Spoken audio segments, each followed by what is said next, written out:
Hello, chapter 27. So the planet is in deep trouble and our heroes of travellers have left. Chapter 27. Mystica knew what had happened. Though she'd wept, she had already dried her tears by the time they returned to the sunfire. Yet it was even sadder for Lucky to see how bravely she composed herself, sitting up in her bed and refusing to show despair, thanking the stars instead that Frolix, Bixer and Lucky at least had survived. "What's wrong with Frolix?" said the captain, as Lucky and Bixer carried him into the cabin and laid him down on Mystica's bed. "There's voices in my head," groaned Frolix, his face shadowy in the candlelight. "Songs, I don't know what they are." Mystica cradled Frolix in her arms. "It's your star singing to you," she said. "My dear old comrade is gone. He has returned to the stars too soon. Now you have taken his place as Star Talker of the past. You are coming into your power, and as we always said you would." "But I don't want it," gasped Frolix, holding his head in his hands. "It's too much." "Many Star Talkers feel that way at first," Mystica replied gently. "But you can master it. Try, Frolix. Don't be scared of it." Her words didn't seem to comfort him. Watching her brother, Bixer looked even more troubled. "Something strange happened to us all right after the bomb," she said. "Something like the living death. I've never felt anything like it. Suddenly nothing mattered. Everything was meaningless. All I could see was myself. And I remember thinking, maybe dark matter bombs caused the living death." "I thought the same thing," said Lucky. "But then we recovered from it. I don't know how. Lots of people didn't." "So what did Gala tell you?" asked Mystica, peering at them through the flickering light. Lucky looked down. He couldn't bring himself to tell her all Gala's dire prophecies. She said we had to go to Aquarius. She told the professor that was where we'd find what we're looking for. And she said I'd finally find my father. Only she didn't say how.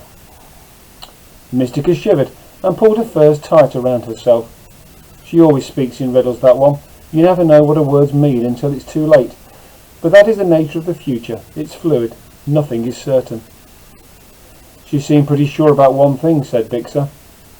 "She said you were right, Mystica. Aquarius is dying, and if Aquarius goes, everything goes." "Ah!" Mystica tried to control her shivering, but it was no good. Her whole body shuddered at the news. "Then we can delay no longer. Captain, I know you will object, but kindly set a course for Aquarius." Captain Knox did not reply. He was staring at images of space on the vid screens. He seemed a million miles away. "Ozymandias," said Mystica quietly. She reached out and took his hand. "My dear, will you set a course to Aquarius, please?" The captain blinked. "Aquarius?" He scratched the base of his horns, pondered the question in silence for a moment. "I know it's not safe," said Mystica. "The Axa fleet will be resisting the humans' blockade. There is bound to be fierce fighting, but that is where we must go." "We can't fly without Frolix," the captain said bleakly. "He has to operate the dark matter drive while I navigate. I can't do both at the same time." Frolix gritted his teeth. He made a massive effort and slowly hauled his huge bulk up until he was standing on his own. "I'll do it," he said. "I'll fire up the drive. We'll get to Aquarius. Don't worry, Mystica. You can count on me." "Frolix," cautioned the captain, "you're in no fit condition." "No, sir, but if I'm really going to do the Star Talker thing, then I've got to do something normal too." The captain looked from Frolix to Mystica and back again, and then exhaled in resignation. "Very well." He stood up. "If that's how you want it, then come along. We have work to do." "I can help with the navigation," Lucky pitched in.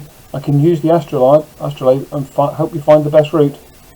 He pictured the ship's cockpit in his mind. He desperately wanted to be there, part of the action.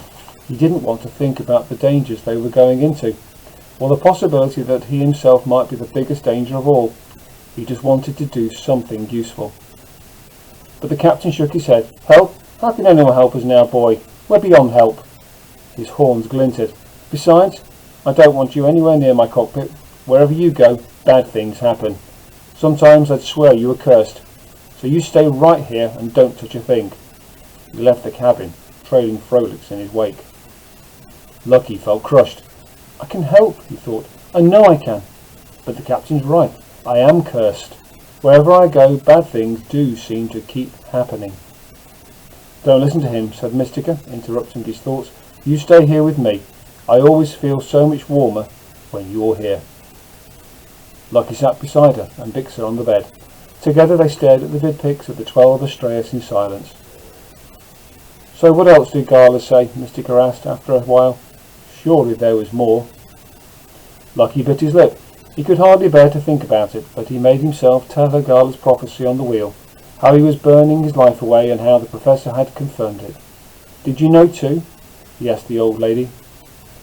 Mystica's golden eyes went wide with shock. She shook her head and took his hand. Her skin was cold, so cold, like death. "Are you absolutely certain that's what she meant?" she said. "After all, it was the professor who died on Scorpio, not you. Perhaps she intended the prophecy for him. Think carefully, Lucky. What were Gala's exact words?" The memory was crystal clear, and it made him shudder even now. "You are what you are, and you will return to the sky." "You are what you are," murmured Mystico. "What a strange thing to say. Did she at least tell you what she thought you were?" Lucky's throat constricted. It felt like there was a hand around his heart, crushing it. "She said that me and the wolf were connected. Me and the wolf are one." He could hardly breathe now. "What if that means I'm the wolf that eats the stars? What if I'm the one who's killing Aquarius and killing you, Mystica?" There was silence for a long moment. Mystica's golden eyes looked deep into him, through his secrets and fears, all the way to the centre of his being. "No," she said at last, "that cannot be true. Whatever she meant, I think I would know if you were the wolf." "There was something else," added Bixa, her needles glimmering. "Right at the beginning, when Gala first felt Lucky's power, she looked at the professor, and he told her that you had your suspicions, Mystica." Mystica gasped and covered her mouth with her hand. "What?" said Lucky. "What suspicions?" The old lady looked up at the vid screens. "There was a possibility that the professor and I wondered about," she said. "We didn't dare believe it, because after all it's so unlikely. But perhaps the thing that we've been searching for out there in space, perhaps it's been right here, under our noses all along." She turned to Lucky, her eyes bright as sunrise. "You," she said, "what if you are one of the Astraeus?" "What?" He shook his head, almost laughed. "You're joking, right?" End of part 1.